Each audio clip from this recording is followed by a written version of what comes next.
নমস্কার বন্ধুরা, কেমন আছো? আমি শ্রাবণী চলে এসেছি নতুন আরেকটা ছোট্ট মিষ্টি ভিডিও নিয়ে। আজকে আমাদের প্রথম বিবাহ বার্ষিকী, আর এখন আমরা রেডি হয়ে নিচ্ছি। তোমরা দেখতেই পাচ্ছ, এটা তোমাদের দাদাভাইয়ের লুক আর এই হলো আমার লুক। তো আমাদের কেমন লাগছে বলো তো? আমরা কিন্তু এক সেম কালার পরিনি, আমরা কিন্তু মানে ডিফারেন্ট কালার পরেছি, বাট যাতে খুব সুন্দর লাগে। আমাদের লালের সাথে হলুদ কম্বিনেশনটা কেমন লাগছে বলো তো? জানো তো, তোমাদের দাদাভাই যে এই হলুদ সুন্দর পাঞ্জাবিটা পরেছে, একটা টাইম এই পাঞ্জাবিটা তোমাদের দাদাভাইকে কিন্তু আমি গিফট করেছিলাম। কেমন হয়েছে বলো তো পাঞ্জাবিটা? আর আমাদের কেমন লাগছে দুজনকে একসাথে অবশ্যই কিন্তু কমেন্ট করে জানাবে। আর আমি যে লাল শাড়িটা পরে রয়েছি, এটা আমার মা আমাকে গিফট করেছিল। তো চলো, এরপর তোমাদের দাদাভাই আমাকে অ্যানিভার্সারি সারপ্রাইজ গিফটটা দিয়ে দিল, যেটা আমার কাছে মানে কি বলবো, সারপ্রাইজ, অপ্রত্যাশিত ছিল। সেই গিফটটাই ও আমাকে দিয়েছে। সেটা এর আগেও আমি একটা ভিডিও পোস্ট করেছিলাম, তোমরা কেউ দেখেছো কিনা আমি জানি না, তো আমি বলছি। ও আমাকে সুন্দর একটা ডায়মন্ডের নাকছাবি গিফট করেছে। তো এই নাকছাবির গল্পটা একদিন অন্যদিন বলবো তোমাদের, এর পেছনে একটা গল্প রয়েছে। আর এবার আমরা চলে এসেছি আমাদের কেকের সামনে। দেখো, এই হলো আমাদের অ্যানিভার্সারি কেক। কেকটা কেমন হয়েছে বলো তো?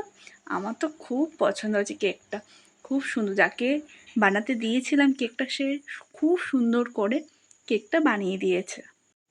আর এই যে পেছনের ব্যাকগ্রাউন্ডের ডিজাইনটা দেখছো, মানে পেছনে যে ব্যাকগ্রাউন্ডের সাজানোটা, এটা কিন্তু তোমাদের দাদাভাই নিজে হাতে সাজিয়েছে। হ্যাঁ, আমি একটু হেল্প করেছি, আর বাকিরা সবাই বেলুন ফোলাতে সাহায্য করেছে। এরপর আমরা কেক কাটিং করে নিচ্ছি। আর কেক কাটিং করতে করতে খুব মজার বিষয় ঘটেছিল, যার জন্য আমরা হাসতে থাকছিলাম।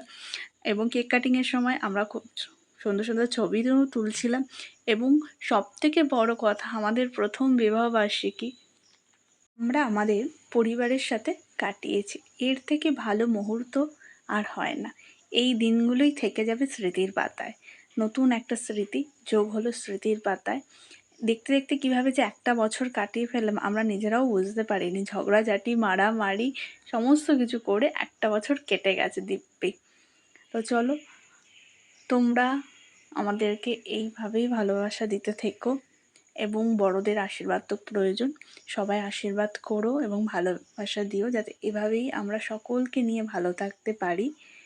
আর এভাবেই যাতে একসাথে থাকতে পারি যতদিন বাঁচবো, এটুকুই বলবো। আর ভিডিওটা কেমন লাগলো সেটা অবশ্যই কমেন্ট করে জানাবে। বাকি যে পুরো কেকটা দেখছো, সেই পুরো কেকটা তোমাদের জন্য রইল।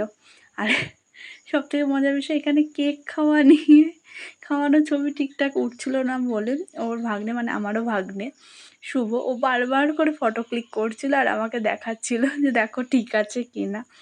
তো ফাইনালি যাই হোক, একটা খুব সুন্দর ছবি ওঠে। দেখো কতবার পোজ দেওয়া করেছি তোমাদের দাদাভাইকে দিয়ে। আর আমার অ্যানিভার্সারি কেক লাস্টে আমি একটু খেয়ে নিলাম। আর ও হ্যাঁ, তোমাদের কিন্তু বাকি কেকটা ঠিক আছে। আর এরা হলো আমার পরিবারের সবাই। তো চলো, ভিডিওটা কেমন লাগলো অবশ্যই কমেন্ট করে জানিও। আর সবসময় সাথে থেকো, আমাদের কেমন লাগছে অবশ্যই জানাতে কিন্তু ভুলবে না। Tata, bye bye.